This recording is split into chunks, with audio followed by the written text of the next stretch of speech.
Okay, back on track. Hare Krishna. Thank you for your patience. Hare Krishna, everyone. Welcome to this week's Krishna Katha. Hope everyone had a wonderful Ram Navami. Sure you did.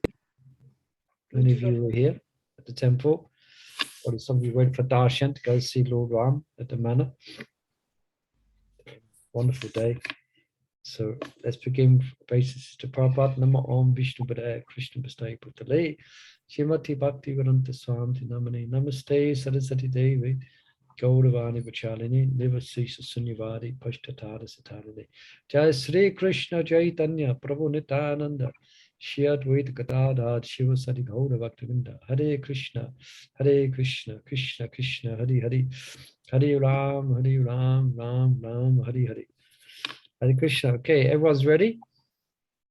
Ready, steady, and go. And that's what we want. We want a steady mind. And this is what chapter 12 is about. We've already started on chapter 12, which is called Empowering the Intelligence. And we've got a few pages on that. We are actually on page 197, down the bottom. And, so we're speaking about the what's known as the Antakarana, which is also known as Anta Atmaka, which is the internal subtle sense, specifically here, intelligence.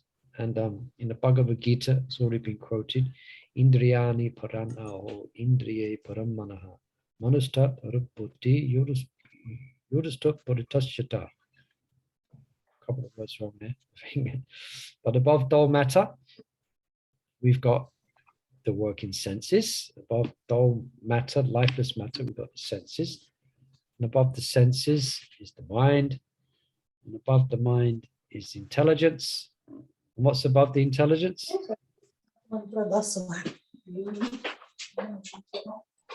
It's a question that I'm putting out there. What's above the intelligence? Everyone can hear me? I don't think no one can. Someone could just repeat, just say Hare Krishna if you can hear me. I can hear you. Okay, great. Okay. I just got to, 1 second. Gopi Gita needs muting. Okay, Yeah, I'm just playing Space Invaders here, trying to mute people. Okay. So we mentioned above dull matter is the working senses, above the senses is the mind, above the mind is intelligence, and above the intelligence is the soul. Yes, well done. Hare Krishna. It's the soul. That's mentioned Bhagavad Gita. This is what we described so far in this chapter. So intelligence, it kind of it spreads over, and it guides the mind. That's the role of intelligence. It pervades and it should guide the mind. Okay, we're describing that, and then we finished off. It's a quick summary of just the 2 pages we've done, and we finished off at a question. So we'll pick it up there. So for those of you who have a copy, or of this Sankalpa Kaumudi, we're on page 197.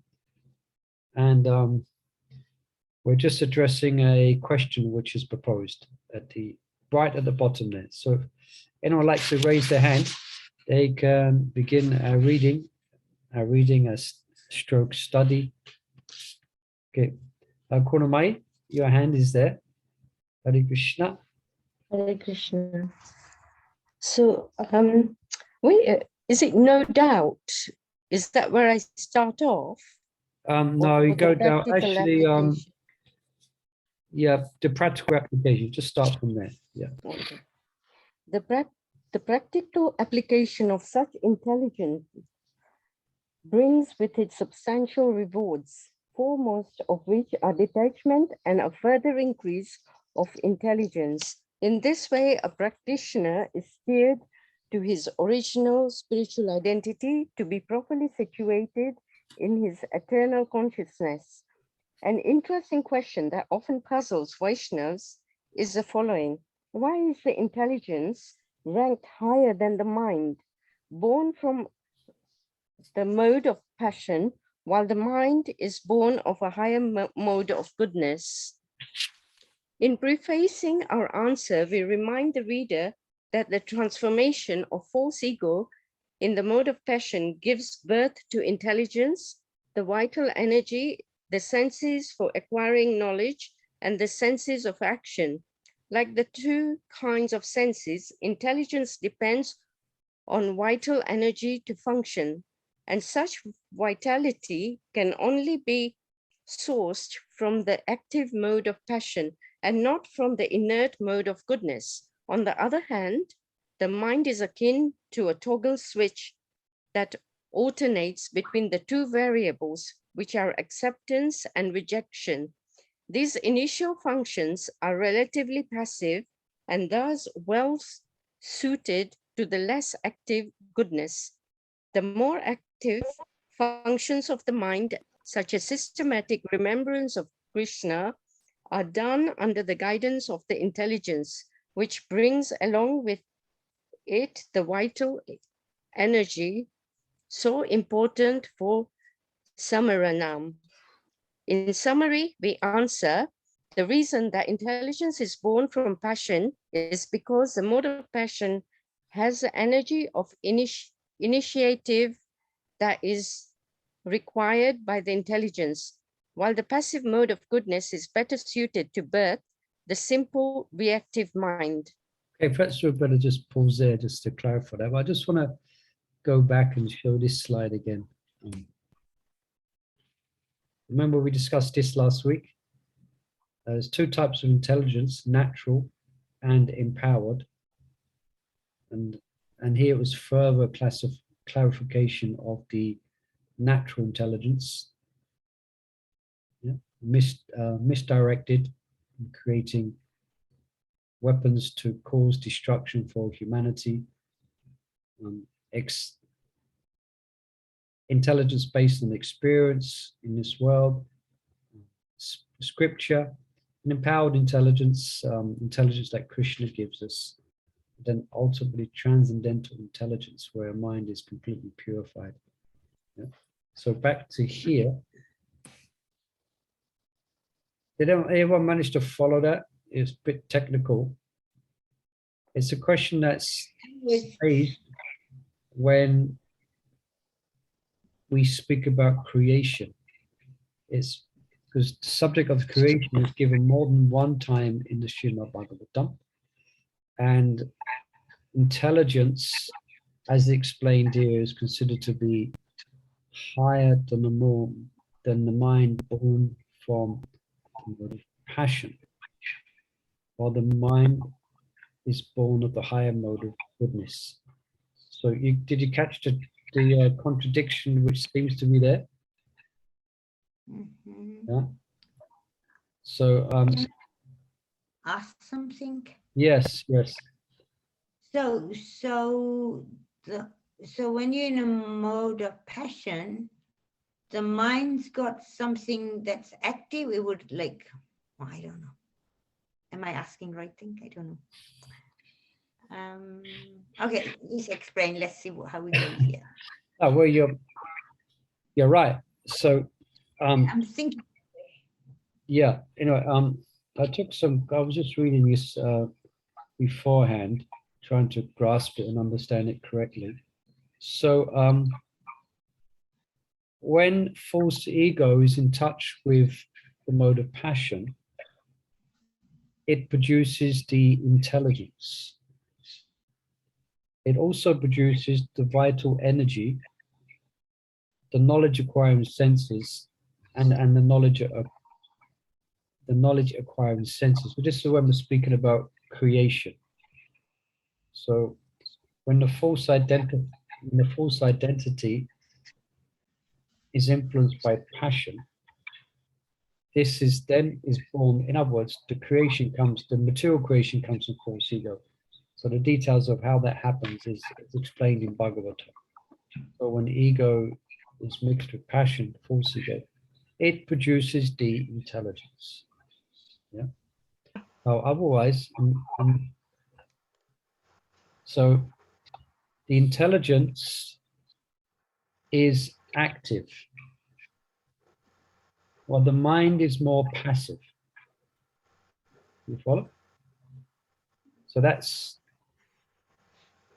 and the answer Mark gave, the reason the intelligence is born from passion is because the mode of passion has the energy of initiative. It means it's functions. It takes the initiative, and that's required by the intelligence to be some initiative. Now, the passive mode of goodness, which is passive, is better suited to to birth the simple reactive mind. So is that clear? Yeah. It's the intelligence which takes the initiative, and the mind itself is more passive. That's why the natural state of the mind, when it's purified, is shanti, peace and tranquility. That's the natural state of the mind when it becomes purified. That's its natural state. If we're influenced by the mode of passion, then there's lots of ideas that come. There's lots of initiatives that come. Everyone experienced that when you're trying to chant japa or you're trying to do something. All these ideas are coming. It's like, la, la, la, la, la, la, la, la, do this, do that, do that. Because the mind's in the mode of passion. So, it takes it's passion has an initiative. That's why intelligence is born from the mode of passion, because that's its nature. It moves. But when the mind when it's somewhat purified, isn't it? When you've been in a big kirtan or you've experienced, like yesterday you may have stayed in kirtan, or when you chant, concentrate in rounds, then everything's a bit quieter, isn't it? It's a bit more quieter. And maybe just one or two things come to mind, because that's the real, if you're coming to the real, because that's the nature of the mind. It is, what describes it? It is passive. It's passive. All right? Yeah. So welcome those who just joined us. We're on page 198, just under the 4 stars. Yeah. This man here has just asked this question. Yeah. All right. So perhaps, Kunamai, you can read on because you just read a little bit there. This section describes how by logical analysis, one can be convinced of his spiritual identity and so discern the main functions of the intelligence. Continuing our study of the intelligence, readers may give thought to how, by the use of their intelligence, human beings can understand that they are different from matter, that they are different from their bodies. Indeed, they are different from the material world. The key takeaways are the main tools with which the intelligence brings the mind to heal. That was these key takeaways. So ultimately, having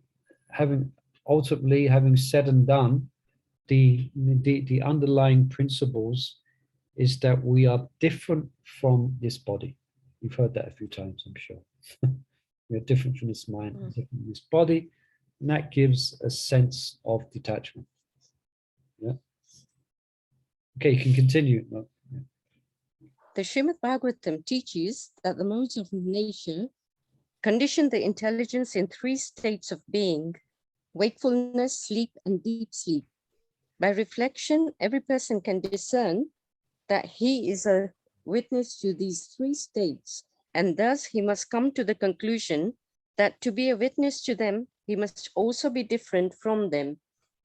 In this way, one can infer one's spiritual identity and thus renounce attachment to all that is different from spirit. Krishna explains that spiritual awareness is actually a 4th stage of consciousness, beyond and transcendental to the three mentioned earlier.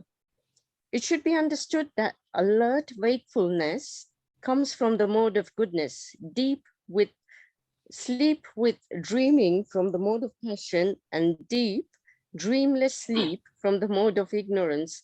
The fourth state of consciousness pervades these three and is transcendental.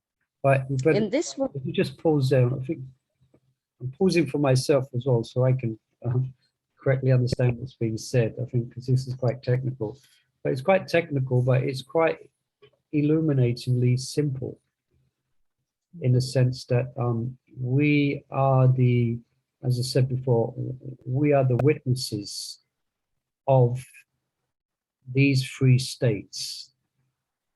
So that in of itself entails that we are transcendent to these three states. We are observing these three states of our subtle body. And who's observing? It's the soul. Yeah. So I want to describe these three things here. What was it? Well, the three states of being: wakefulness, sleep, and deep sleep. You follow? You know, we exist beyond these three states. This is the fourth stage of consciousness. So it's transcendental. In other words, when you say, I had a really deep sleep, that's the soul commenting on what the subtle body just went through. You understand? And we do that all the time. We make comments upon our subtle body. I'm miserable. I am angry. I am happy. You know, we make comments on the state of our subtle body. So that person who's commenting is above.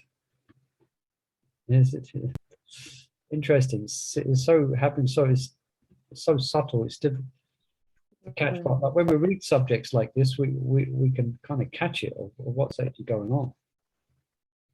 So just should be understood that alert wakefulness comes from a mode of goodness.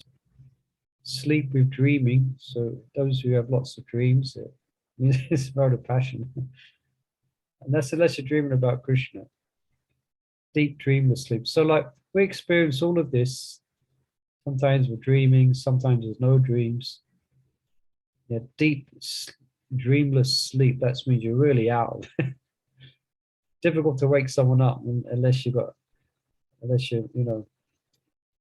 pair of wampers and a loud alarm. So you follow that.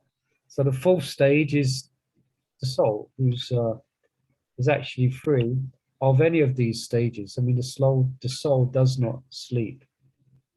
The soul is always active. Yeah. Can I ask a question, please? Yes, please. Yeah.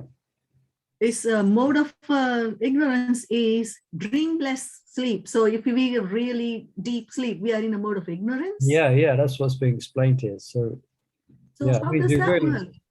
Well, it just means, I mean, sleep technically is the mode of ignorance, as though it's needed, and it's described later. It's needed for the intelligence, but sleep itself, it means you're ignorant of, like you could be fast asleep and someone could come and someone could come into your house and steal all your jewelry, steal all your belongings. You'll be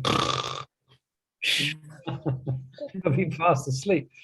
I remember one time, I have these strange stories, but one time my nan, she had all these antiques in her house. Actually, I would go to her house, she had about 40 clocks, and it was all ticking, tick, tick, tick.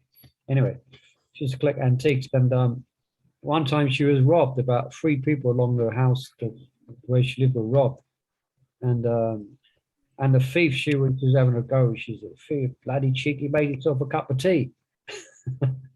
So he came in and robbed the house and made a cup of tea downstairs. Meanwhile, my nan was sleeping upstairs. So deep sleep. Yeah, so that's how it was explained. I see. But Yeah. deep sleep is necessary. People who don't have deep sleep, they seem to go miserable and very Yeah. unhappy. Yeah, it's there. It's part of because we've got this human body, then it needs to rest. Sometimes it rests so deeply that it's considered one's completely ignorant to their surroundings. But otherwise, someone who's not in that mode, they're asleep. Just like Prabhupada was Prabhupada would be engaged in a particular conversation with someone, and he would nod off sometimes, actually. And he'll wake up and continue at the sentence that he left off without one from the exact sentence where he left off. So he's alert. And there's another interesting thing I'm just remembering from Jiva Goswami, Tapasandava, that I came across a few years ago.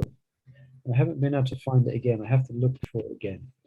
But the reason why we feel rejuvenated and rested when we do sleep, because at that time of the day, or that time of the night, all the external stimuli is stopped.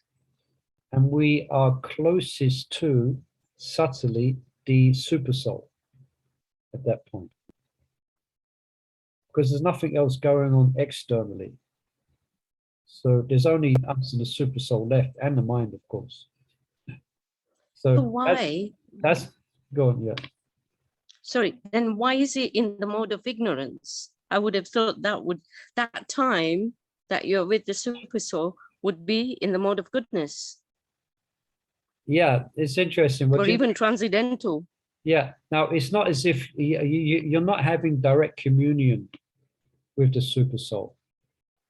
It's not as if there's direct realization there every time you sleep. But the very fact that you've shut down interacting with matter, at least gross matter, and you're resting, unbeknownst to you, you are somewhat the closest you're going to get on the material platform to the super soul. So that's one of the reasons. Of course, the body gets rested, but it's also one of the reasons we feel refreshed as well. You're ready to go the next day because you've stopped gross material activities, at least for a few hours. You've kind of gone into a meditation. Yeah, it's very subtle, but again, yeah, Kurma, it's not as if you're, offering prayers to the super soul, unless you're very advanced or you're sleeping. I mean, advanced devotees, you find that they will not sleep like ordinary, like ourselves or conditioned souls. They always thinking of Krishna. Yeah. Always, 24 hours a day. All right. Should we edge on a bit? And is there any other questions for anyone here? We have 14 devotees with us. Hare Krishna. It's a very technical subject matter. So, Hare Krishna, Prabhu. Hare Krishna, yes. I think that's Nitai. Yeah, I was thinking that's why sometimes devotees, like we say, if somebody leaves the body in the sleep, it is not very auspicious. Yeah, it's said like that, isn't it? Yeah, better to be aware and awake. Yeah, because maybe it is ignorant, because it says ignorance, mode of ignorance. And we are not like Srila Prabhupada. Srila Prabhupada, even in the sleep, he was chanting. And there are some devotees, even in the sleep, they chant. So their sleep is, as Karunamai Mataji said, that is Krishna conscious. transcendental sleep. But Conscious. yeah, Even when they're sleeping, they're Krishna conscious. yeah, conscious. Yeah. Yeah. So that's why it's best, that's why it's best to be chanting, to be consciously directing the mind towards Krishna at that time. Okay. Then a question might come up, which is going off the subject a little bit, is about coma. Some devotees leave when in a coma. Purnachandra, he left in a coma, and others as well. Sometimes the coma is induced as well, medically, because of the state of the body. So what's going on there? Well, there is no coma for the soul. Yeah, the soul is always active. So externally, everything's shut down, but internally, you don't know what's going on between the soul and Krishna. Prabhu, Yeah, this would like the just on this, like the doctors cannot induce coma for the soul, and the soul functions separate from the body completely. So if a devotee is in coma, especially we can it only, especially if devotees been lovingly engaged in devotional service throughout the whole life. If they leave in a coma, we can probably safely bet that their soul was having a deep communion with Krishna. And so externally, no one knows. Because you can't put the soul in a coma. You can put the body in a coma, but you can't put the soul. Soul cannot be withered by the wind, burned by fire, etc. Just in case that question was coming. Yes, there was something else. Someone. Yeah, to share something about the coma. Yeah. A long time ago, there was a devotee, very sincere, very dedicated disciple of my Guru Maharaj at that time. I think this was in maybe 2003, and he was in coma almost nearly 1 month.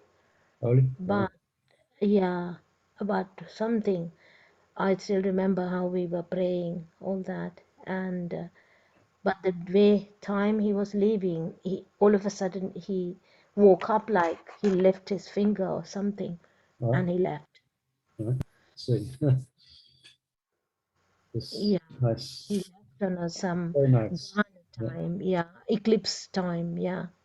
Yeah. And at that time, the all like the temples, the bells, it's a very auspicious time. He left. It's very surprising. Oh, it was very shocking. And this is what happened. So I was just thinking, I think surely he was all the time he was hearing that full month chanting going on his ears, everything. Yeah. I don't know. Yeah. Yeah. For sure. Yeah. Mm. Yeah. You see, the body will close down to such an extent that you're not able to respond, as though you're aware of what's going on. You can't even lift your eyebrows. Some persons can't even have the ability to lift their eyebrows or to move their eyeballs. Everything like that. All right, let's perhaps go on a bit. Perhaps someone else like to read. Perhaps sorry, a bit short reading today. Anupama, you like to read because we're stopping quite a bit. So, okay, Hare Krishna. Hare Krishna, this section I think describes. Was that right? Am I at the right? Page 199, isn't it? 199, and it's halfway through the page in this In verse. this verse. Yeah, okay. So, yeah. In this verse, transcendence or the spiritual platform is referred to by the word Turiya, the fourth stage of consciousness. This fourth stage is also described by Sri Prahlad in his glorification of Nrsimhadev. However, scripture mentions a further stage of consciousness, the fifth stage, which is the stage of pastimes in loving devotion.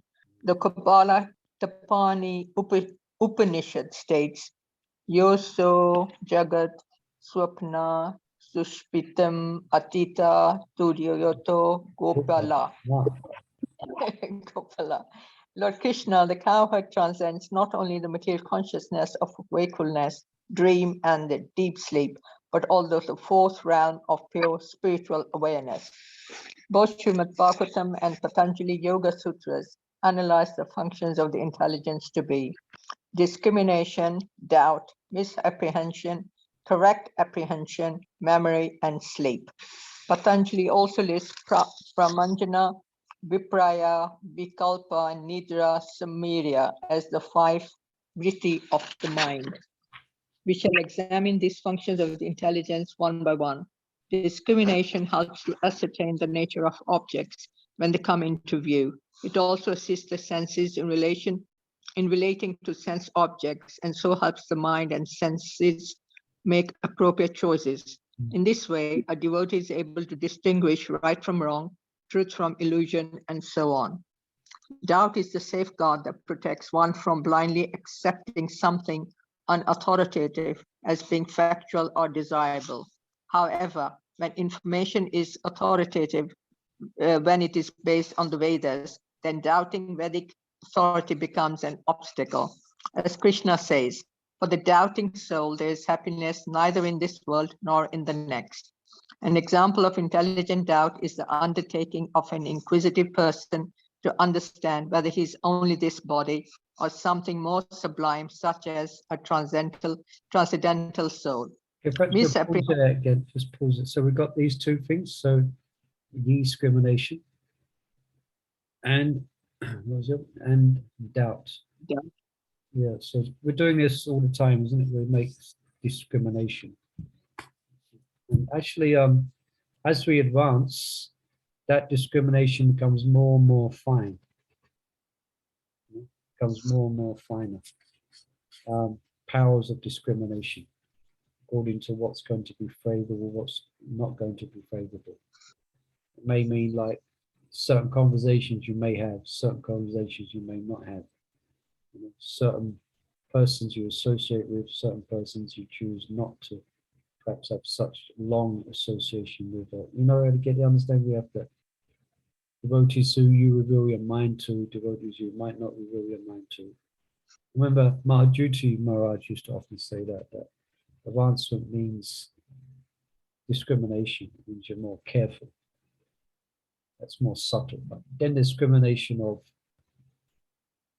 like yesterday, for the Ram Navami feast, I made the wrong discrimination. I mean, I wanted 6 pakoras. I looked at them, and there's 6 pakoras. And when I sat down to eat the pakoras, I ate one, and I felt so much ghee and oil in that one pakora that I thought, oh no, I've got another 5 to get through. It was prashadam, so I made it wrong. My senses had tricked me. Which that comes up. We'll discuss that. So discrimination. So if I'd have been discriminating, if I was functioning more, I wasn't so perhaps because the whole bit passionate, the whole atmosphere, you know. I said, oh, let me think about that. Perhaps let me just squeeze one a little. No, it's too much oil there for me. I had 6 put on my plate. Anyway, Hare Krishna. Then, yeah, any questions about that of these two things? Doubt, yeah. If you doubt the Vedas, that means for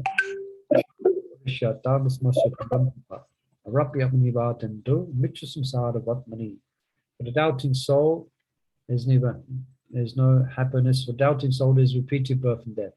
So doubt is good, but when it comes to the point of doubting the infallible Vedic scriptures, then there might be a problem there.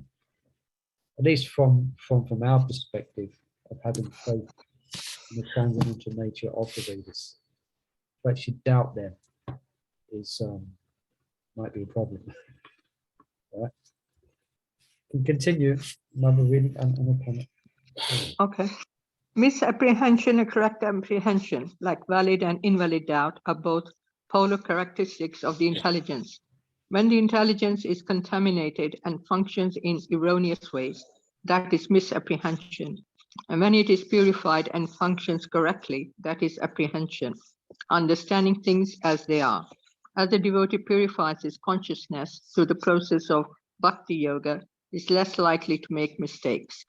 And at the stage of bhava, his consciousness pure, he no longer makes mistakes. The characteristics of a liberated soul is described in Chaitanya Charitamrita.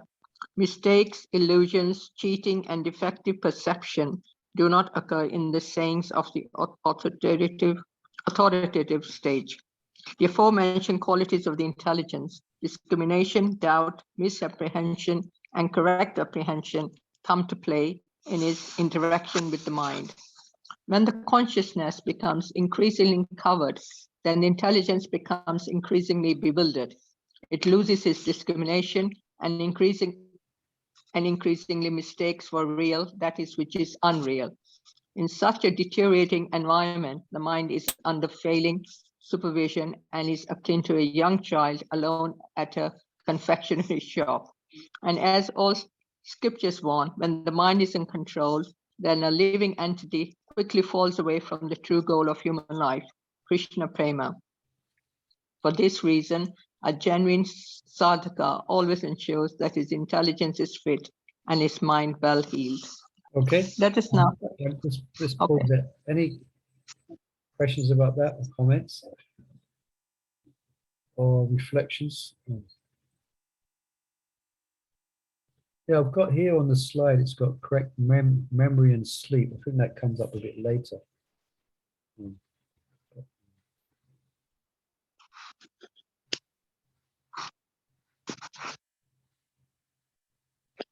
Yeah.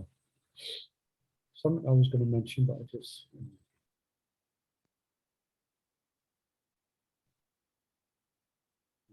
Okay, let's read on a bit. You can carry on reading. I'll get more approach. Okay. Let us now further examine some of the interaction between the mind and the intelligence, a study that is advantageous to a sadhaka's efforts to attain steadiness. This section emphasizes the importance of good sadhana in empowering the intelligence and in convincing the mind that detachment from sensual pursuits is acceptable to it. Krishna explains how the systematic practice of devotional service leading to bhava brings the mind under the control of the intelligence. Gradually, step by step, one should become situated in trance by means of intelligence sustained by full conviction, and thus the mind should be fixed on the self alone and should think of nothing else. The materially conditioned nature of the mind is to falsely consider itself both the doer and the enjoyer. As previously mentioned, the mind and senses coexist, and so the conditioned mind is naturally habituated to sense objects. For this reason, a practicing devotee may sometimes experience that he too struggles with sense gratification, even though he detests it. In this regard, Krishna says, "My dear Uddhava, if my devotee has not fully conquered his senses, he may be harassed by material desires. If because of his unflinching devotion for me, he will not be defeated by sense gratification." Thus, the key to progressive devotion is to systematically gain mastery over the mind, and in Sri Prabhupada's words, advance from being a Godas to a Goswami. While such an endeavor may not be easy, progress brings wonderful rewards. While controlling the mind sounds much easier than it is, Krishna assures Arjuna that it is possible by constant practice and detachment. It is important that readers give serious attention to Srila Prabhupada's description of what constant practice primarily entails. His divine grace defines sadhana to be constantly hearing about Krishna. And what result does hearing bring? A devotee learns detachment. By hearing about Krishna, a devotee understands his spiritual identity as well as the sacred truths of transcendental reality, with the effect that his intelligence is activated. Since the intelligence is in a position to direct the mind, when it becomes spiritually empowered, it is able to inspire the mind and senses to reject material enjoyment. In this way, a real yogi controls the mind does not control him. What are the topics of Krishna that will fortify this intelligence? All the teachings found in Srila Prabhupada's books. Okay, perhaps you pause there, Krishna. Thank you. So we followed so far. It's a bit like a puzzle, trying to piece each bit together. But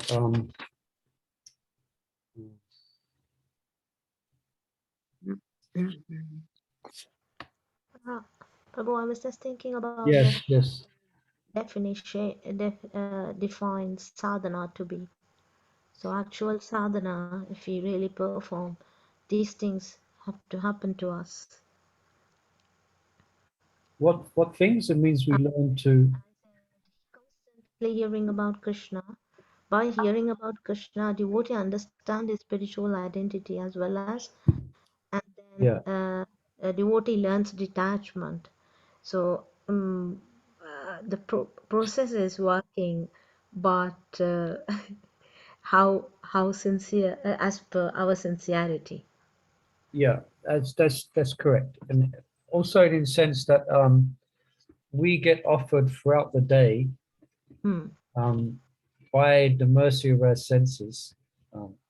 Yeah. They're attracted to the sense objects, and especially because we're coming from impressions from materialistic life, if not in this life or in previous lives.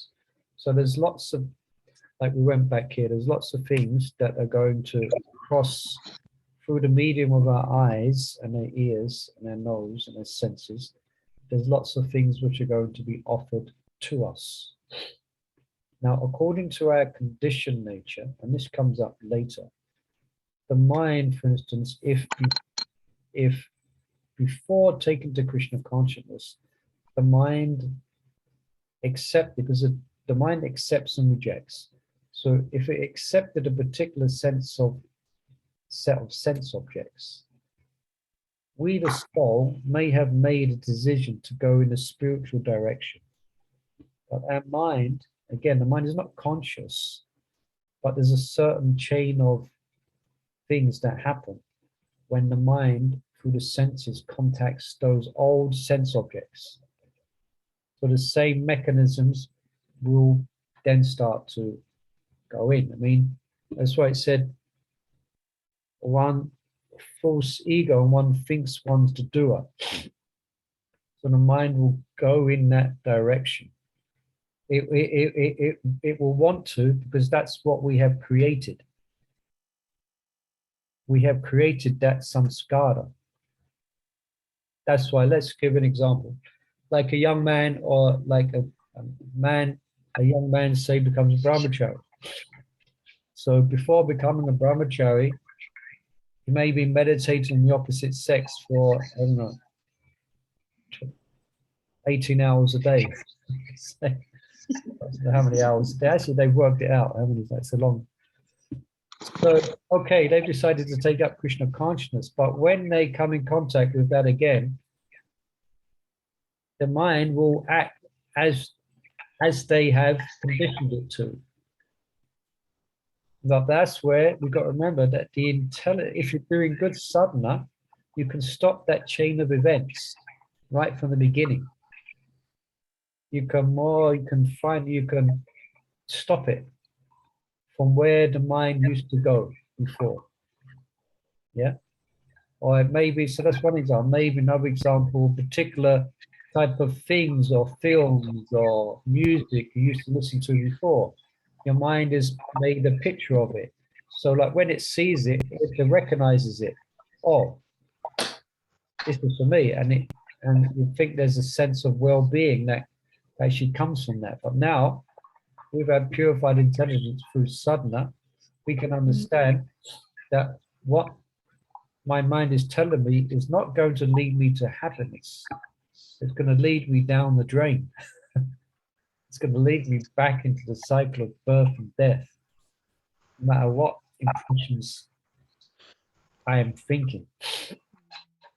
That's why good sadhana and hearing about Krishna is absolutely vital for keeping that sense of fine discrimination.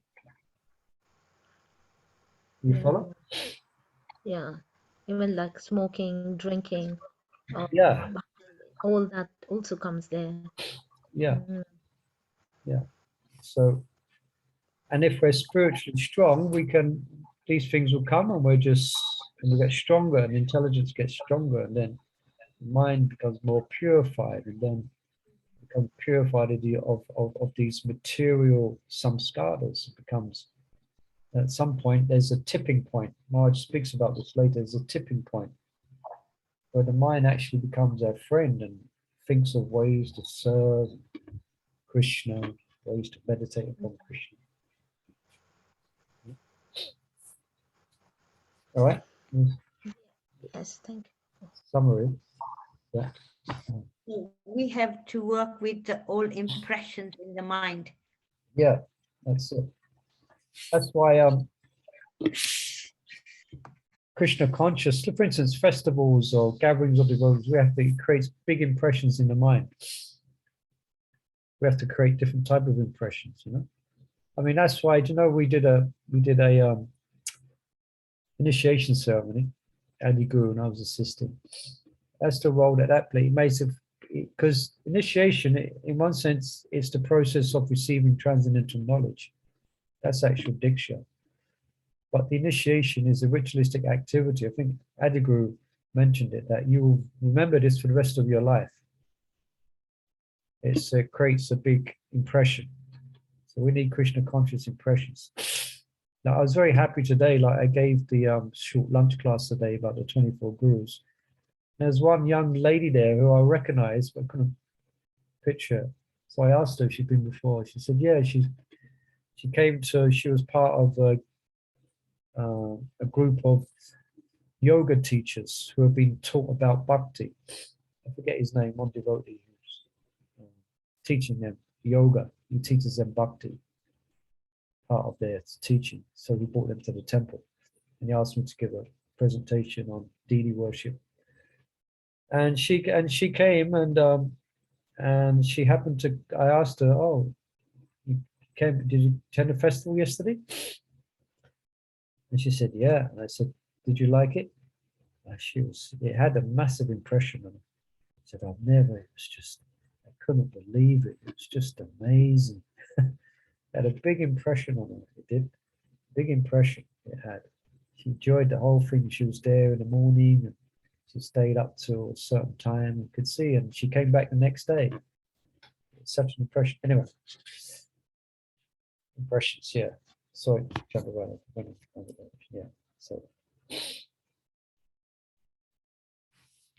because we got big impressions of the material world, so we need some Krishna conscious impressions. Okay, let's read on. I heard Pamoya was saying something like once, it's just a little thing, like eating ice cream, right? You go for vanilla, you know what it's going to taste like because you've got impression in your mind about that flavor. Yeah. Eat that ice cream, you know what that flavor is going to be. Yeah, and that's the mind. That's the mind, yes. Yeah, that's just the mind. So then for you, you're spontaneously attracted. Then you I go.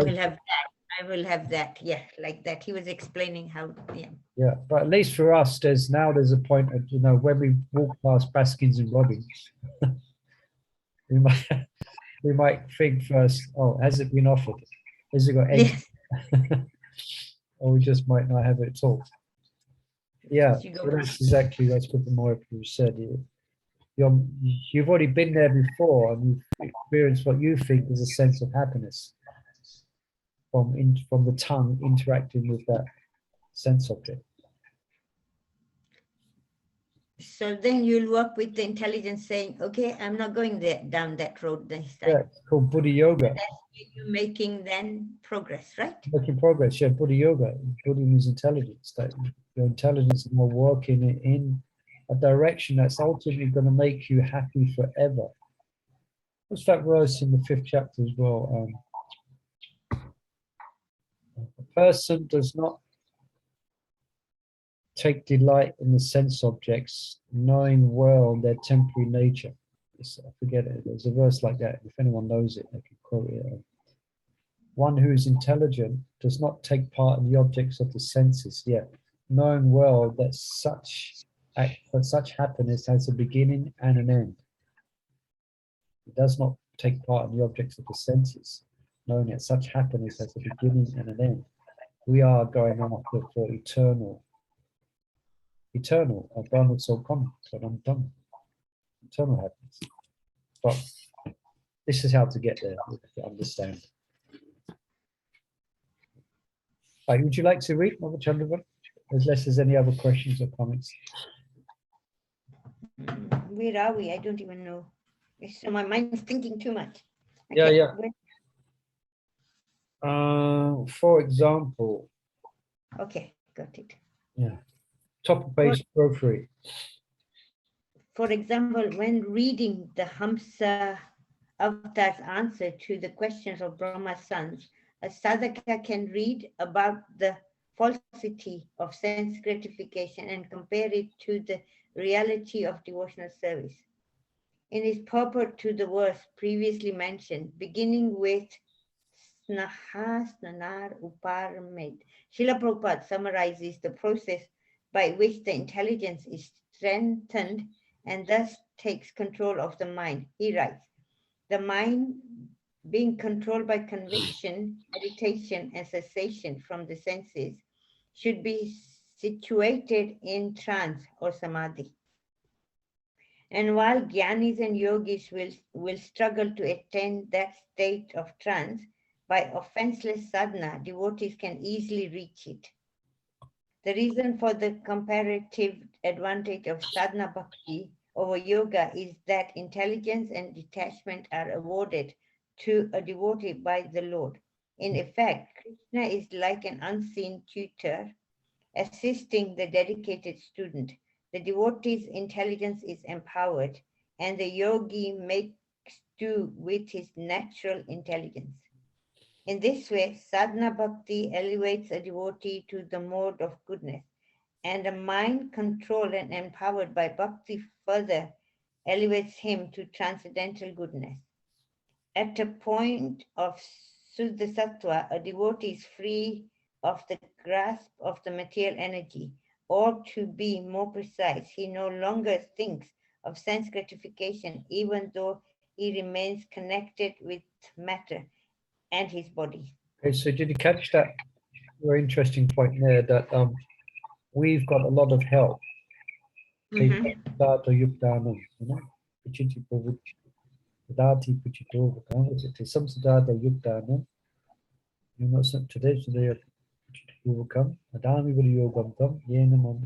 So the yogi is not necessarily helped and inspired by Krishna from within the heart.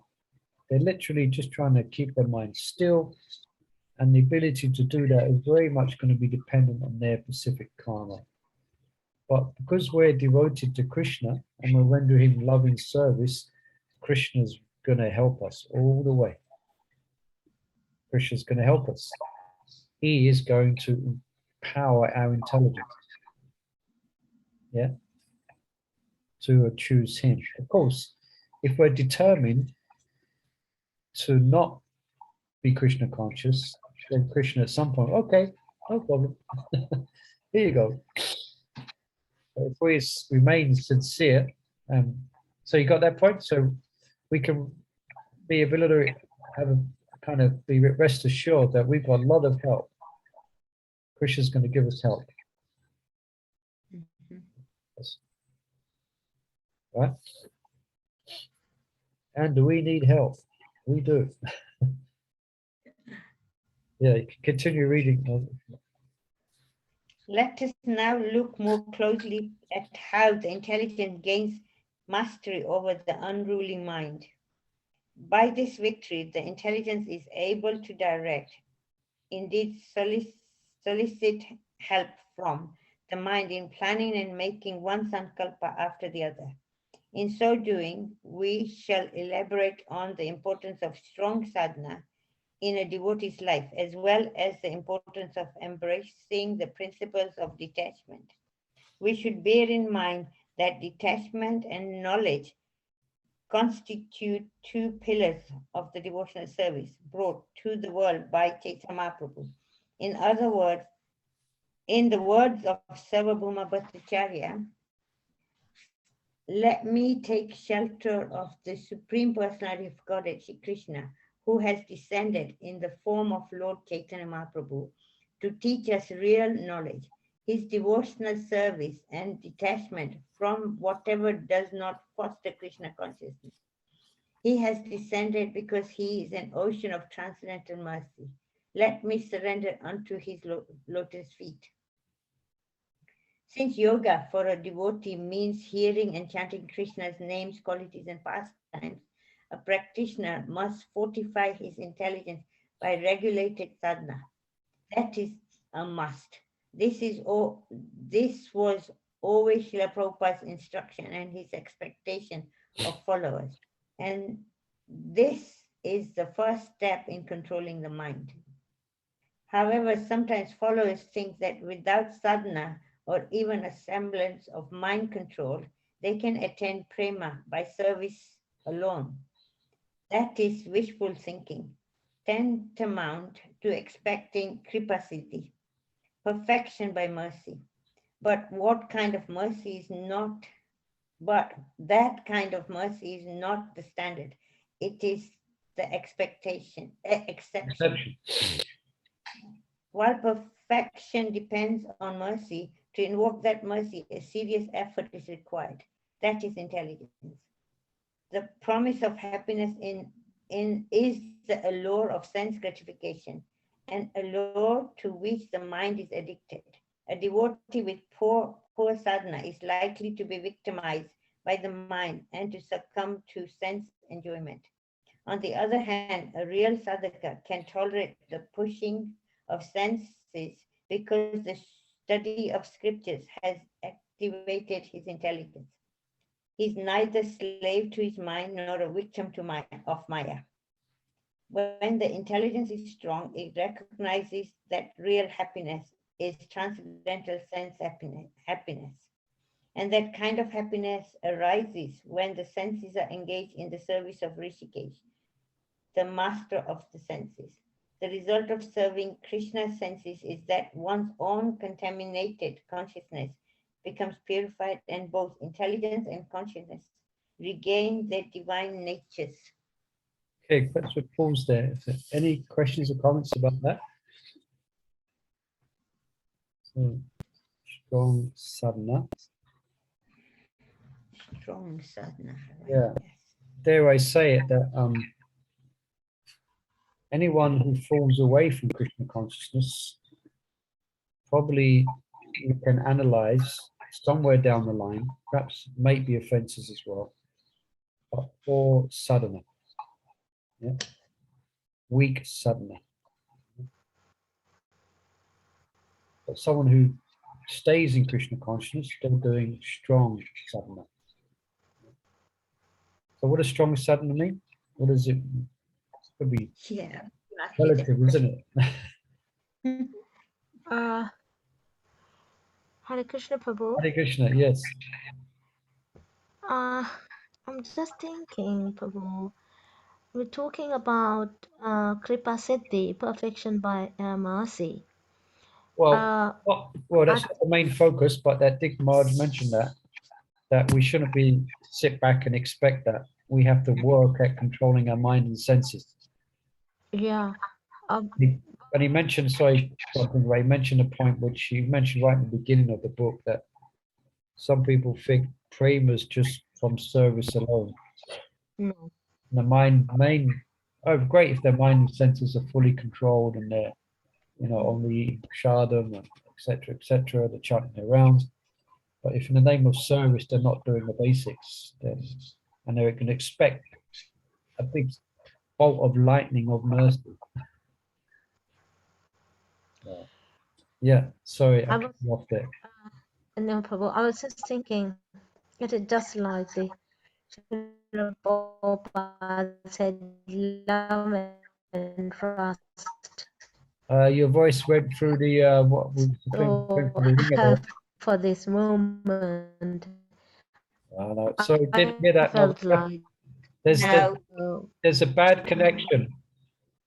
We just heard a slurred voice. Oh, better now? Try again. Oh, yeah, it is not remembering. Srila Prabhupada says, in this moment, we'll just build on love and trust. So just like the movement building, I think for the Lord also, we should have the strong faith. So it comes, and then when there is, we trust, okay, this is a path, and then we build up the love.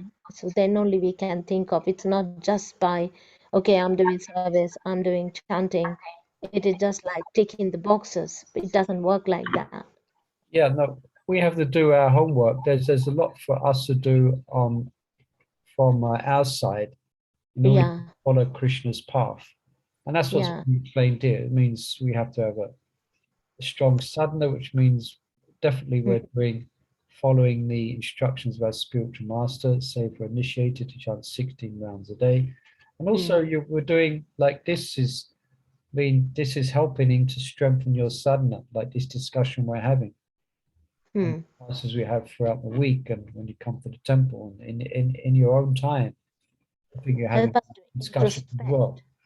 It's strong. It's a strong sadhana that we're doing, especially when we devotees gather together and we help each other to understand. So sometimes devotees sadhana may become weak, and at that time they may be susceptible.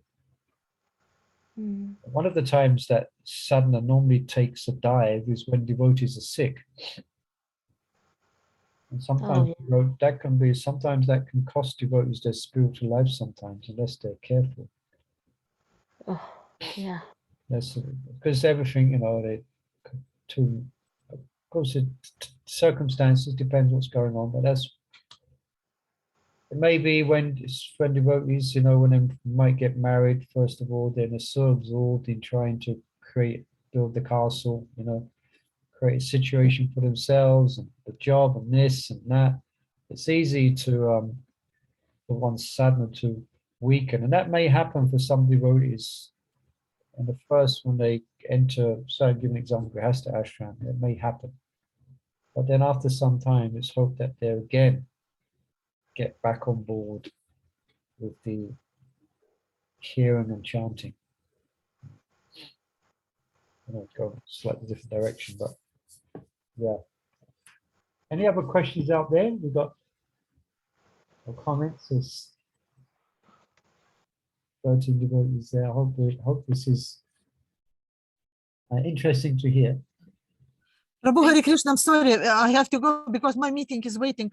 But No all I problem. want to say, thank you very much for yesterday. It was amazing. Thank you so much. And thank you, Chandravali Mataji, for yesterday. I was so lost. I was so lost when I was sitting on the fire using a chamana because I'm left-handed. And every time I have like in my mind, like duality, which hand, left, right. It's, take a chaman, and especially when I was nervous yesterday, I was lost. I didn't know which hand, and I was losing. Anyway, didn't notice. No one noticed. Don't worry. It looks like you was very together, and you did well. Don't worry. Thank you so much. Thank you. Amazing for such a. Thank you for all for it, and thank you, Chandravali Mataji. Thank you very much. I'm rushing. Thank you. No problem. See you tomorrow. Hare Krishna. Oh, yeah. How did that happen? What's that? It's gone 7 o'clock. Oh gosh, it's gone quick. It's 7 Yeah. It's gone really quick today. I think it was like focusing. Yeah, so we got a bit in depth. So this means perhaps we need to stop at every couple of paragraphs. Yes. I mean, this type of study, it does entail that we try and really go step by step. 205. Yeah, so we stopped on 205. Whereabouts did we stop? At the top, is it at the top? Yeah. When- With Okay. such empowerment. Okay. All right, so let's next week we'll continue this study. And you might want to bring for those of you who perhaps somebody got the book, but for those who don't have the book as well, you might want to take notes down as well. Sometimes it helps, to follow the progression of what's being described. Sorry, I forgot to mention Murli Prabhu. I got the book here. Oh, well done. Yeah, so I was doing that today when I was reading just before the class. I was reading through what we've done so far, and I was taking some notes. Yeah. Kind of helps. Sometimes it helps me anyway. Okay, I won't take any more of your time. Thank you for joining us today, and we look forward to tomorrow's Krishna talk. What do we? Darshan yesterday. Amazing. Sudabhakti tomorrow, is it? Yeah. Are we doing the questions? Yeah, that's what you want. So I'm going to be asking some questions tomorrow. Will you? Yeah, ask some questions and see how the answers. So you have to have a look. If you have the book there, you can read forward and read the questions, and it's got where the answers are in the book as well. So we'll have some fun with that tomorrow. Okay. It's Rajbook Day tomorrow. Can't think. It's the Rajbook Day tomorrow. Can't think. Anyway. Krishna help you. Tomorrow is the Ekadashi, yeah? Ekadashi tomorrow, yes. Yeah. Okay. Thank you, everyone, and have. Thank you very much. May you have. Thank you so much. Hare Krishna. Thank you, Prabhu. Thank you. Thank you.